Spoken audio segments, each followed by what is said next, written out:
back to another exciting conversation here on Effective Living. Ladies and gentlemen, you better call somebody. You better call somebody and let them know Coach Ricardo Miller is back on. And let me tell you something. This is going to be one of those conversations you need to share with some friends, okay? Now, if you have never subscribed to the channel, please do. If you've not liked our channel before, go ahead and like it. I'm trying to make it in life, ladies and gentlemen. I'm trying to be somebody.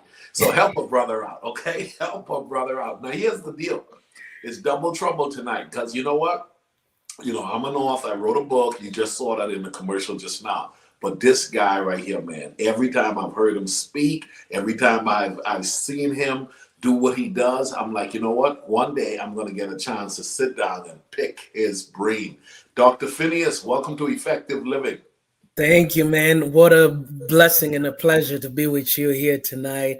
It's going to be exciting. I'm looking forward to just the insight and the time we're going to have with your audience today. Man, listen, I'm a strong believer that Yes. God has placed someone in the world to help us to get to where we're trying to go. Absolutely. I teach someone is assigned to help you, and God's blessed you, man, to help people. You're a pastor, you're a coach, you're an author. I mean, you have been doing it. Tell our viewing audience a quick snippet of who you are at present. All right. So thank you again, Coach Ricardo. Just a little bit about myself. In essence, I was born and raised in Kenya, born 2.86 pounds premature, grew up with chronic bronchitis and asthma throughout my childhood. At the age of 14, I got diagnosed with three major illness that left me paralyzed on my left side. And I couldn't walk, I couldn't do anything. And at that time, somebody gave me an inspiration message. And I know that you know Dr. Miles Monroe, it was Purpose by Design. And that really ignited a passion in me because I discovered that no matter where I started from, I have a purpose. No matter what my background looks like, I have an assignment in life. And I took it upon myself in that bed when I couldn't walk. I said, if I can get through this, I want to help others discover who they were born to be and help them realize their full potential.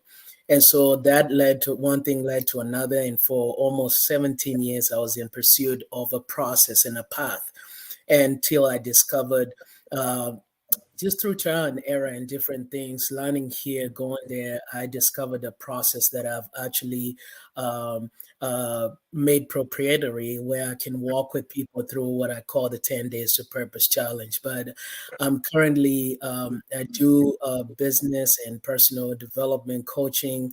I've also been privileged to lead a ministry here in the Houston Faith City Church for the last 13 years.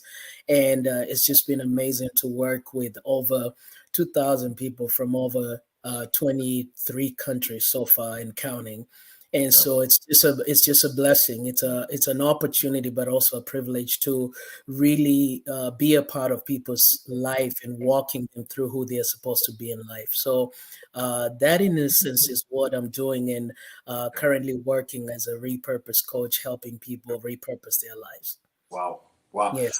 RePurpose coach. I like that. I never knew your testimony. I never knew the early story behind man, Dr. Phinehas. Let's go. I'm gonna play on that a little bit and help Yes. people out Yes. about some questions earlier. But I wanna discover. I wanna know the core birthing place for education. When did you get that figured out where you're gonna be a learned man? You're going to be one. You're gonna fall in love with books. Talk to us, man, because you're not a dumb guy. I think it's the pursuit of wisdom. I think there's a scripture that says, "Through desire, man having separated himself, seeketh an intermeddle with wisdom." And I think for me, it's the pursuit of wisdom. I always believe that I'm a learner. I think intellectual humility is just the ability to receive from others what you potentially know, but from their perspective. Ricardo, Coach Ricardo, you started by saying something that God puts people in our lives. And I'll tell you what, one of the things I've realized is that whenever there's a deficiency in your life, God introduces a relationship. Yes. A lot of people don't understand the dynamic is that God is not trying to fix all our deficiencies. They're intentional.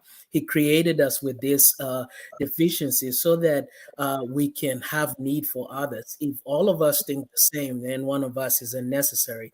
And so having those relationships is iron sharpens iron, is where you're able to glean from, learn from, and be empowered by other people.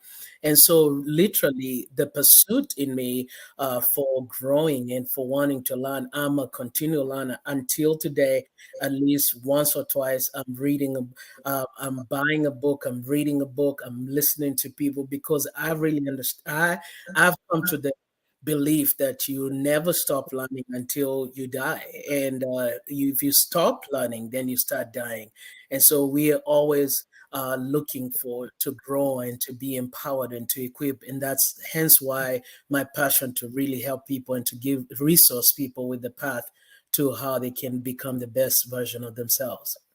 Ladies and gentlemen, tonight we're joined with Dr. Phineas. Listen, man, don't go nowhere, okay? Stick around, okay? And don't get familiar with these live sessions. Sometimes we get so accustomed to live sessions happening on the internet all the time that we dismiss truth that can transform our lives forever. Dr. Phineas, you use the term deficiency. So many Yes, people are afraid to acknowledge their deficiency when all of us have them. yes. Why do you believe that it is such a thing that people have a tendency of not wanting to either acknowledge Yes, or confront, yes. especially from a public standpoint? And that streams back, and that's why one of the, and we'll be talking about this repurpose your Yeah. pain. One of the things that I've addressed in depth in chapter 7, I talk about winning the war within. If we don't get to the point where we actually consolidate and face the things that we try to mask in our lives, we are not going to be truthful to ourselves, and so we live as an imposter because we are trying to project what we are not. And the reason most people have a problem identifying their constraint is that one, they potentially have a fixed mindset. A fixed mindset is the mindset that you're only good at what you can be perfect in, and so you don't want others to see that you're actually learning and growing, and that you can take on a craft that you don't know and perfect it. And really, that intellect and wisdom is not static; it can be acquired, but it requires failure. So one, we have a fixed mindset too. Another reason why people don't want to identify with their deficiency is because their identity is tied in what they do.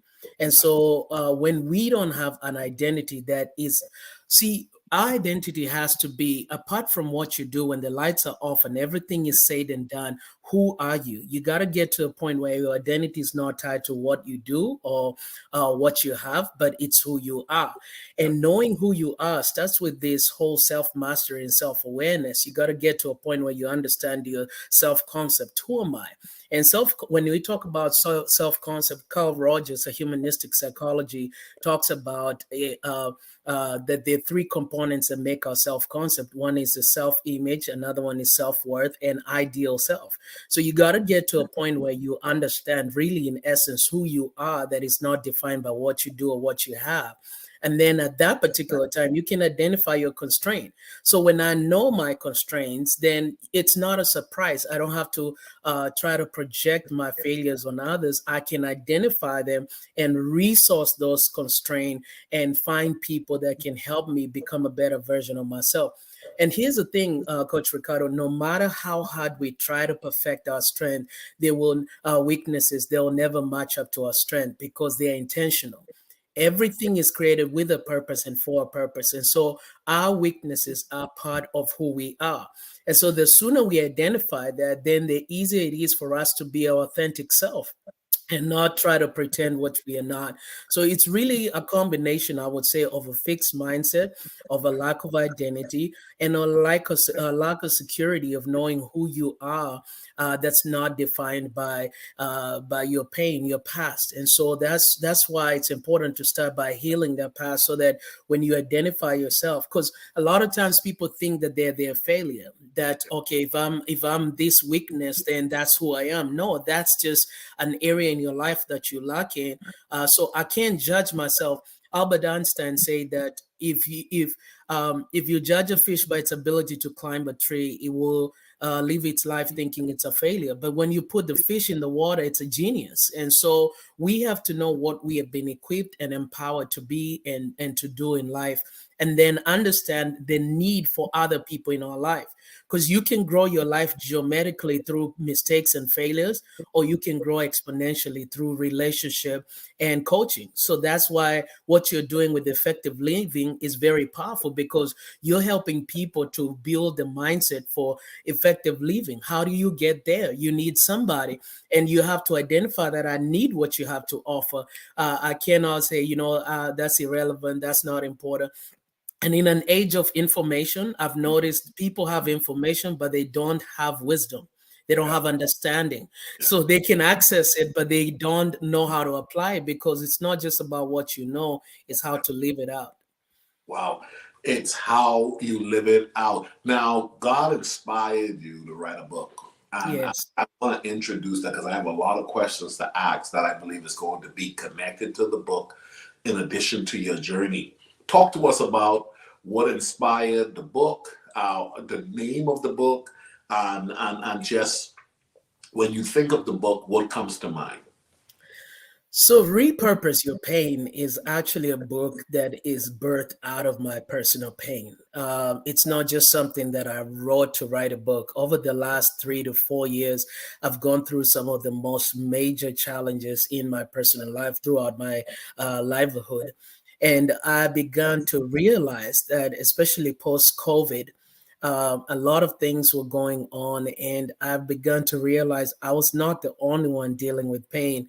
That people had gone through a traumatic situation with COVID, and all these things were unfolding, and people had all this time at home to really face their giants and face their battles. And so a lot of people were really confronting and fighting with their pain. But throughout life, I've gone through life in engaging in helping and wanting to be to equip people and to help others.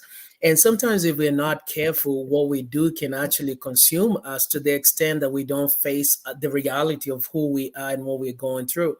And so I had to sit down with myself and say, hey, you need to really do the work to see your inner self and see what's really going on. Why are you in the situation that you're in? And over the years, I realized that uh, and not only people, sometimes when we don't deal with our internal battles, what happens is that it influences every area of our lives. It influences how we show up in relationship.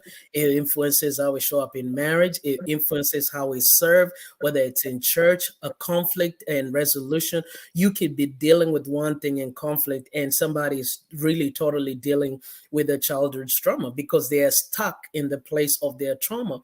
And so I began to do a research on trauma and pain, and really just trying to not just look at it from a spiritual standpoint, but from a holistic standpoint. Like, what is it? And I realized that trauma has been is the most undermined or less talked about medical issue. When you talk about, people will talk about any kind of, but when it comes to mental health, nobody wants to talk about it.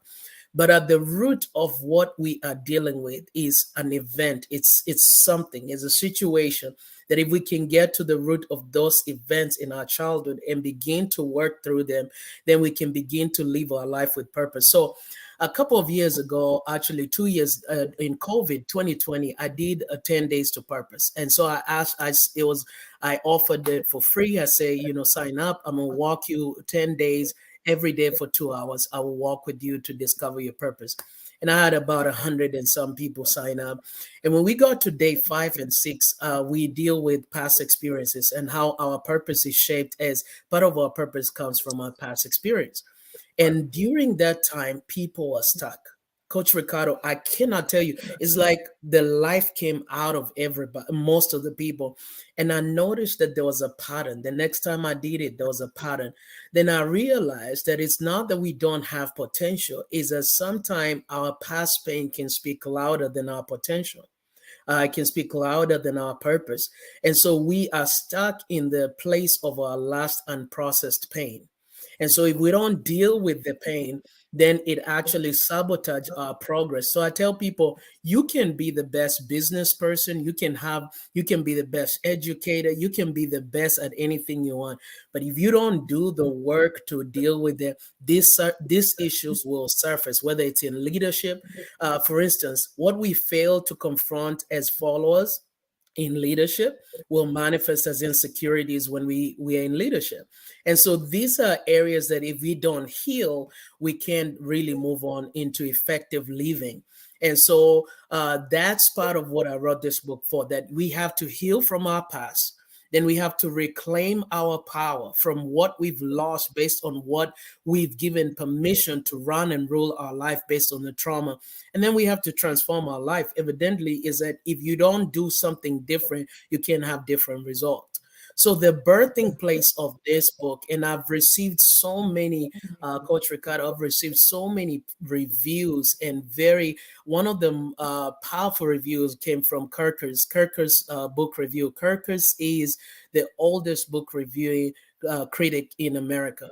They've been around since 1931. Now they review over 10,000 books every year. It's a privilege if they actually review a book. They've reviewed some of the greatest presidents. And the review I got is that this book is going to be a powerful resource for those who are actually looking to repurpose their pain. So I'm not just saying this, it's so dear to my heart. And one of the things that has been pointed is just how authentic and transparent my story was based on what I've been going through. Wow. Repurpose your pain. The whole concept of repurposing your pain. Talk about the power and purpose of transparency in the whole process of rebirthing your pain. You know, it's very important because if you're not transparent with yourself, and a lot of people they project what they want people to believe about them, and that's what I've realized is that a lot of people that you see today, they're not their authentic self. They're actually their pretentious self, because this is the person they've told you this is who they are, and you've believed that that's who they are. But at the core, most people live with the fear of being found out, that at some point people are going to find out that this is not who I am. And the truth is, what we conceal, we can't heal. A lot of people are concealing this, because if I show you what I want you to believe about me, then you can form an image based on what you believe about me. But what we fail to identify, really, we cannot bring healing to. And a lot of people have concealed their pain and act as though it doesn't go. Trauma doesn't go away. Pain does. Pain. Sometimes people say, it goes away with time. It doesn't. You have to process the pain. You have to really confront your pain and bring healing to those pockets. So it requires authenticity. It requires going in and actually doing the work by facing the reality of what you think you are that you're not, and literally facing the reality of some of those painful pockets of our past. Because we cannot, if we don't face our past, what happens is we live from our wounds. But if we face our past, we actually heal from our wounds. And now there's scars. And from these scars, we have messages, we have inspiration, we have transformation. So the thing is that it's not a mistake. It's not your fault to go through what you've gone through. Some people have gone through some horrendous stuff. I've written an example of a story of a lady called Mary, and it's one of the stories that in the first chapter, everybody's like, oh my God, like if that's what we're going to talk about, I don't even know if I want to keep reading. But the reality of it, life can be painful. People can go through very difficult situation, whether it's through divorce, through health issues, through betrayal, through just all these different things that can cause us pain. But we are not defined by those things unless we stop at the place where we are stuck in those trauma and we don't process them. So it requires authenticity. It requires a lot of transparency in facing the reality, because once you face it, you can move beyond it. But if you fail to face it, you'll get stuck. Wow. Ladies and gentlemen, tonight we're joined with Dr. Phinehas, and we're talking about Repurpose Your Pain. It's a new book that he has published, and let me tell you something. You hear the man, he is loaded. Now, Dr. Phinehas, I'm 47, I'll be 48 in October, and I was telling my wife that I'm blown away by the stuff that I didn't address Yeah. coming up to this far. Yeah. And I was telling her, along with a good friend of mine out of Ohio, I say I'm blown away by the fact that I'm just now coming into myself, having accepted the fact that my deficiencies and my struggles and whatever they are exactly what they've been, and I am now who I am. And then I'm now looking at accepting who I'm becoming. Coming. Yep. And I should say now at this stage I'm feeling okay. Yes. A lot of people are watching tonight, and you said, they know within that they're not who they are. Now, the work that needs to go into repurposing. Yes. Now, and people say, I want to grow. I tell my clients, don't forget that the concept of grow demands growing pains. Yes. If there's something you have to push through to birth to. Yes. And so let's talk about that. This whole I want to repurpose. In your book, you had to tell people, hey, pain could be repurposed, but there's a process. Yes. It has pain attached to it, though, in trying to change or address. Talk to us about that whole element of going where you may have never gone before because you're afraid of addressing the pain. Right. So very good, because one of the things is chapter 1, I deal with shifting the perspective of pain. A lot of times people don't face the pain, don't face their past because they're afraid of the pain of their past. And because they look at it from the emotion of the pain, from this hurt me, this brought me so much devastation. But if we do not excavate the lessons of the pain, so I talk about 10 benefits of pain.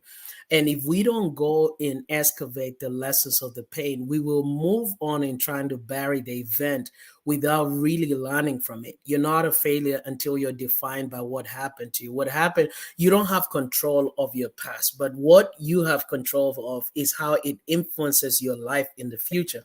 And Coach Ricardo, you said something very important, because you can be, I've noticed that it's possible to be a mature, grown adult living at 40, 50 years old, but you're actually processing from places of your triggers from your past pain. So if you are stuck at an event, let's say at 6 year old, one thing I found out in doing my research is that your brain, because of neuroplasticity, it actually records the event, and it creates an imprint. It codes your DNA. So trauma is actually genetically transferred to the next generation. Like, you will not believe. It's not even an idea. It's a reality. I saw a behavior in my son, and one day I was trying to address it. And God put in my heart, you do the same thing. I said, no, I don't. In my heart, I fought it. And then one day I'm seated in bed, and I'm just, I think because of just going through so much with the sinus and everything, I adopted coping behaviors. And part of those coping behaviors was how I rub my face and how I deal with how I'm feeling with the blockage. And so I saw him do that, and he's not gone through what I've gone through, but he just, every time he's talking, he just does this. And I said to him, and so when I did that, God brought it to my attention. He said, I told you that you actually do that. And I realized, and that was one of the things that made me think, how could he know and he's not gone through the stuff that I went through? But because some things that we go through are individually, they're idiosyncratic to us, but they're actually genetically coded into our DNA, it will transfer. So like when you look at the African American community, a lot of times people will say, but you are not, you're not here when they're slaves, your parents were not, you are not slaves. But no, if it runs in the family, it's actually coded. There's a book called The Body Keeps Scores. And it also underscores that theory that actually your body codes that DNA. So if we don't deal with the issue, it's not going away. What we don't heal will transmit. And so if we don't deal with it, what happens is that it's actually going to manifest in the next generation and the third generation and the fourth, because the scripture says in Lamentation that our fathers sinned and they're no more, and yet we bear their iniquities. So part of us healing and beginning to draw a line on the sand so that the next generation can have it better is that we need to do the work. And like you say, there's work to be done if we actually are willing to go back and actually do the work. But we have to change our perspective. One, it starts with changing the perspective. It's saying, okay, let me not look at this from the emotion of the pain, but let me ask myself, what is the buried purpose within this situation? Because the lady that started Mothers Against Drunk Driving, for instance, she lost her child to a drunk driver. And of course, you can imagine the grief, the pain, the disappointment. And then after all those emotions subside, at the end of the day, there are those who get incapacitated and never continue living. In fact, they say the toughest thing for a parent is to lose their child. And so, but she did not stop at the place of her pain. She started Mothers Against Drunk Driving, and that has gone to make so many policies, helped so many people, saved so many lives. But because she processed her pain not just as an event of a painful experience, but she extracted the lesson within it and decided to do something about it. So what I tell people is you got to first face the reality of what you've gone through. Then you have to look at it from not from the emotion of the pain. And I'm not saying you cannot resolve everything at one time. So you have to compartmentalize the event, but then look at each individual event and extract what purpose is in it, because our purpose is buried in our pain. Our pain is actually a great indicator of things that we are called to correct. And so the reason God will allow and permit some things, the scripture says that he comforts us through our tribulation so we can comfort others with the same comfort. So he's allowing you to go through it because in it, he believes that later on you'll be an instrument. The Bible calls us that we are an axe in God's hand. We are battle axe in God's hand. So God can use us to help somebody else. And so the reason he makes all things to work together for good for those who love him, who are called according to his purpose, is that in our pain is buried a message. And if we learn from this pain, the lessons of pain are more remembered than the lessons of pleasure. I've done this several times around the world. I will ask, can you name for me your greatest moment where you had the most joy and happiness? And people try, but then when I ask, can you tell me when your greatest who hurt you the most, or your greatest moment of disappointment or pain? They'll tell you it was this day and that day I was 6 years old, and it's because pain lingers. The lessons of pain linger. So we have to take those lessons and use them as leverage for our purpose.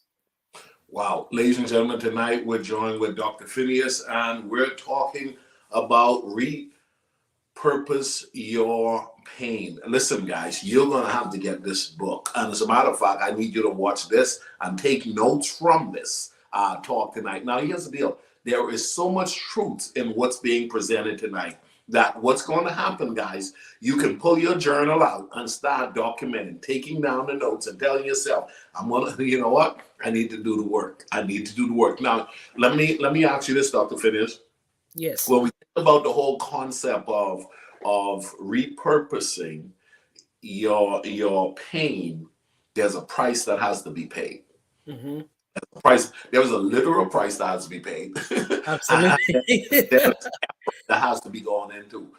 Be it as it may, the whole concept of purpose, when discovered, maximized, and capitalized on, puts you in the best state in the world. Like you're like that fish in water, as you mentioned early on.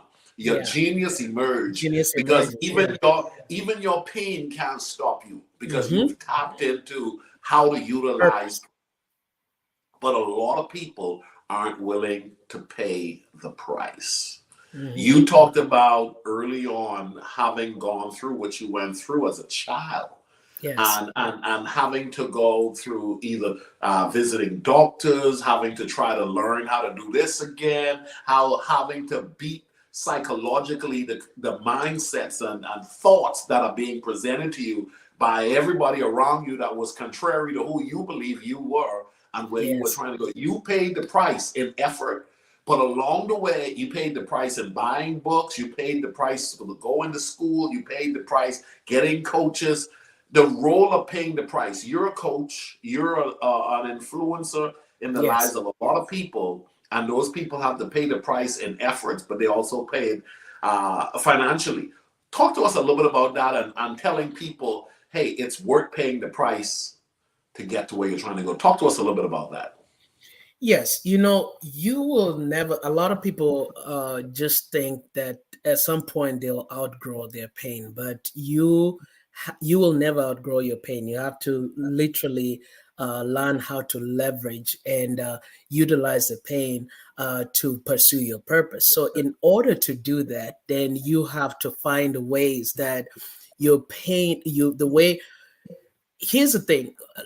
Let's say, Coach Ricardo, what if, and I've said this in the book, I address this and I say, what if the pain we've gone through was a necessary ingredient for the life we were meant to live?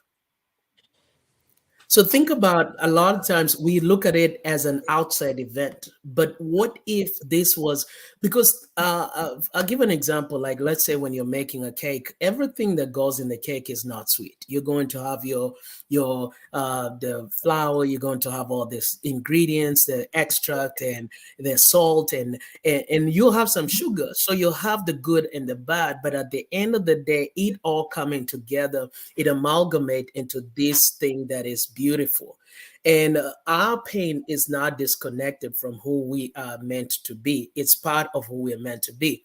So what do we need to do? Then we need to look at it differently. We need to leverage it and say, hey, I need to be able to go, and I need to utilize this to get where I need to go. Now, in order to do that, then now we have to say, how do I become? So if this is what the pain has put in me, and that's who I manifest and I walk about as, how do I become the healed version of myself? And that's where the work comes in, because now it's the pursuit of the ideal self. You see, healing, doing the work of healing, is being introduced to the you were meant to be before the trauma.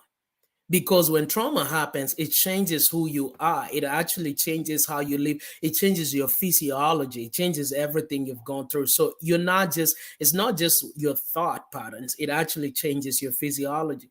So what if the person that exists today is not the person you are meant to be, but now you're leaving out the person that's a result of the pain you've been through? So now that's why you have to do the work. And the work is to undo. Much of growing and learning is not just the new information we get, but is the unlearning of error. Perceived error, if I continue to communicate error to you over time, repeated error communicated over time becomes perceived truth. And so if I keep telling you a lie, you're going to believe a lie. And we are being told a lie by the media.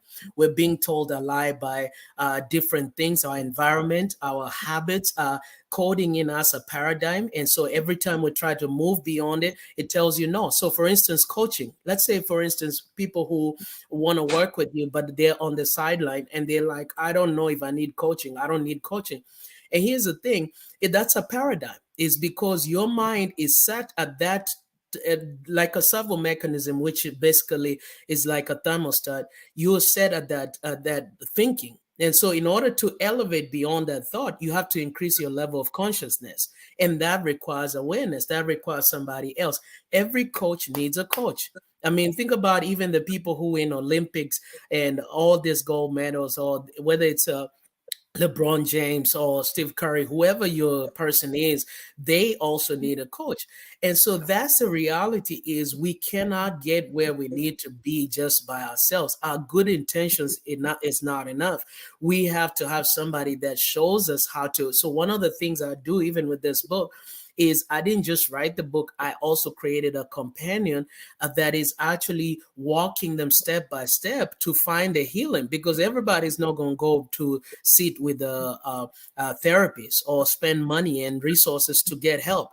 But if you get somebody to walk with you from where you are to where you ought to be, I believe that the distance between where we are to where we ought to be is changed by can be transformed by how fast we're willing to change our paradigm. And so if we are willing to say, hey, I need help, I want to have effective living, but what I'm doing is not producing the results that I want. How can I get with Coach Miller so that he can help me take the next step? And a lot of times, one person is not going to completely transform everything about your life. But what I say, it's a culmination of events, habits, decisions, and as you move towards success is a continuum. It's not a linear progressive. You're moving from one thing to the next. You leverage those small points. So it's very important to invest in yourself. Listen to training like this. Listen to videos like this, where there's sound wisdom and you're able to capture. Read the books. Invest in the books. Coach Ricardo, I'll never forget my greatest investment when I sat down with one of my mentors, Dr. Peter J. Daniels from Australia. He's, a billionaire, and he was doing a business coaching, and he had this one product. And it was like 8,500. And he said, on today, I'm going to let you guys have this for 1,500. And I was like, 1,500. And I was thinking cost. And one of the things he's helped me with is to always look at the value. What is your value commensurate to? A lot of people look at the cost and not see that it's important to invest in yourself, because you're worth more than the money you spend. I tell people, if you have more in your wardrobe and in your garage than you do in your mind, then you're not investing in the right thing. The greatest investment is yourself. There comes a time when you have to decide that you want to stop wishing for the person you ought to be, and you start becoming the person you are meant to be. And you need to move that by taking the necessary steps that takes you, whether it's getting the books like Effective Living with Coach Ricardo, whether it's getting Repurpose Your Pain, with my book. Whatever works for you is knowing at this point in time, this is what I need. And we're not saying that we're the end all of everything, but I can assure you that we have tools that will move you from where you are to the next step if you can leverage them. Ladies and gentlemen, Dr. Phinehas has blessed us with such truths that here's the deal. If you were to take some time out and just allow the Holy Spirit to bring to your understanding what you knew connected with you, that you needed to accept, that even some of it you already, someone said, oh, that's true, I heard that before. Let me tell you something, but this is the light bulb moment. Aha! It is nothing like the aha moments that you said, you know what? This man is talking sense. Now, what you got to do then is you got to take action. Yes. You got to take action. And lately I've been realizing, because we're so content driven as a society and there's so much noise out there, you got to lock in to who the Bible says, the scripture talks about, my sheep know my voice, and a stranger they will not follow.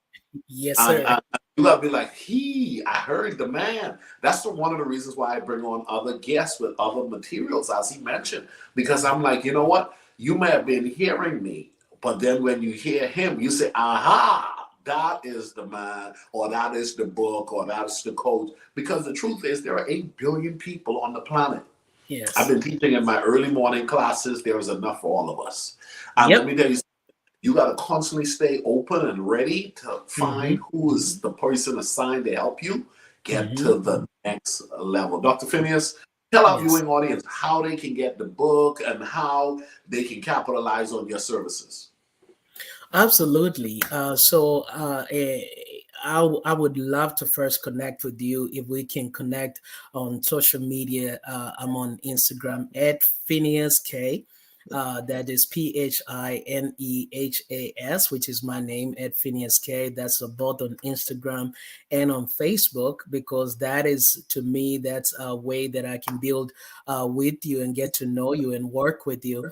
But you can also visit my site at dreamingtobecoming.com. That is dreamingtobecoming.com, and you can see different books that I've written.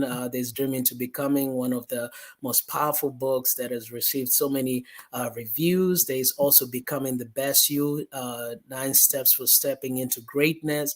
And there's several resources there for you. And even for those who are interested in any kind of coaching, I do personal as well as organizational. In fact, I'm getting ready to go to Coach Ricardo. I'm getting ready to do a repurpose event in Kansas on April the 22nd, because that's something that I want to keep doing, to go and help people repurpose their lives. So you want to follow us so you can know more about this repurpose movement. But you can catch me at dreamingtobecoming.com.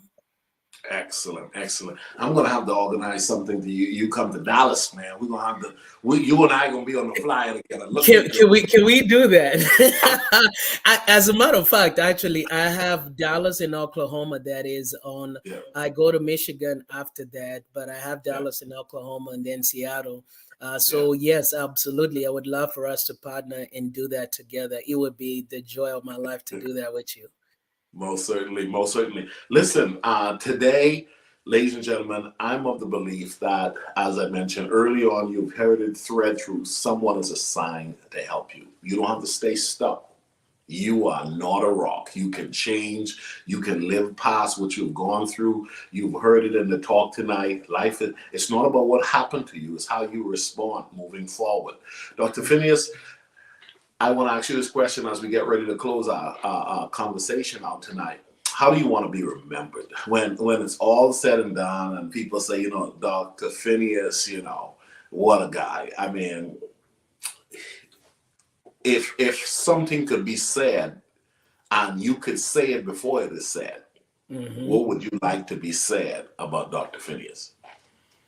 That's been one of the driving factor in my life, is that everything that I do, at the end of the day, there is one thing that I want people to discover: what they were born to be in life. Because I believe that you can be more, I believe you can go farther, and I believe that you can reach higher than you ever thought possible.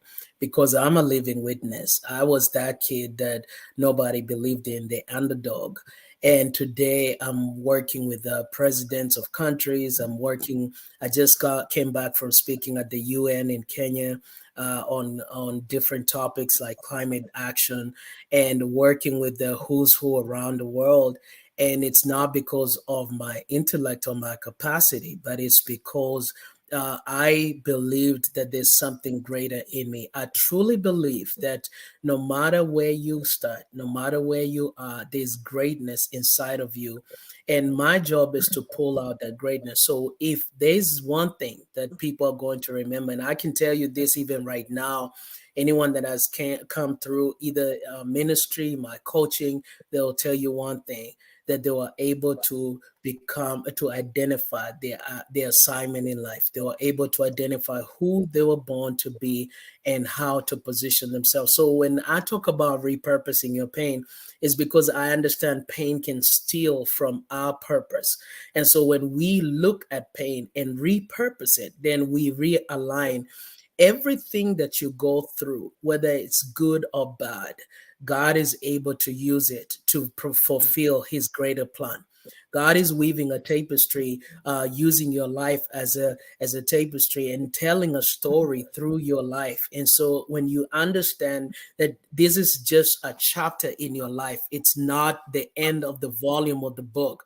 And so you can show up differently because you know that this doesn't define you. And that's why you have to reclaim your power from what you've been through. Because in order to move forward with clarity, with the resilience, with purpose, you have to really get to a point that you're not defined by what you went through, but you redefine it. And that's one thing, Coach Ricardo, that I'm teaching with the repurpose coaching, is that you don't get defined by your pain, you redefine it. And once you redefine it, the possibilities are endless because you are driven by purpose. I tell people that you should not live your life in reaction to circumstances and environment. You need to live your life in response to your purpose. So when pain happens, you need to bring that pain into alignment with your purpose and continue pursuing your life no matter what, because you have one life to live. I like what you had put on the intro, that you have one life to live. And if you live that effectively, that one is enough. And that's the truth. And the way to do that is to begin to heal from that stuff, because I'm telling you, what we don't deal with in our childhood will manifest in adult relationships, and it will influence and sabotage opportunities, advancement, and all that we have to accomplish. But yes, that's what I would say. I want everybody to discover what they were born to be. Excellent, excellent. Ladies and gentlemen, you heard it right here on Effective Living. Listen, guys, do me a favor and go right now and go and Google my brother and pull up the information and follow him on social media and reach out at his website and get the book and inquire about the coaching service. Remember, someone is assigned to help you. The statement is true. When the student is ready, the teacher will appear. Well, guess what? The teacher appeared. My brother showed up tonight, and he showed up strong, providing us with good information. I knew this conversation was going to be good. I knew it was going to be rich. And I'm telling you guys, if you would just extract what's for you, you will remember the night for a long time, because you'll be telling people the shift in my life begun when I listened to Dr. Phinehas on an Effective Living Conversation. And then it took a whole nother level when I read his book, and I went ahead and let him coach me into the next season of my life. Dr. Phinehas, man, this was good. I thoroughly enjoyed our time. Where did the time go? It went so fast. So fast. But you know, the thing I like about this, and one of the reasons why I do it, is because this is going to be documented for a long time. And unlike the VHS era, someone had to go and find the cassette in order to figure out who was on it and then to enjoy it. Well, we're on the World Wide Web. And for those of you, you can share this with your children's children. Come on, somebody. And so, Dr. Phinehas, thank you so much for a great conversation tonight. God bless you, brother. I appreciate it. Thank you so much. It was an honor. Good night, ladies and gentlemen. Don't forget, Effective Living every Monday, Wednesday, and Friday nights, 7 p.m. Central Standard Time. Love you guys. God bless you.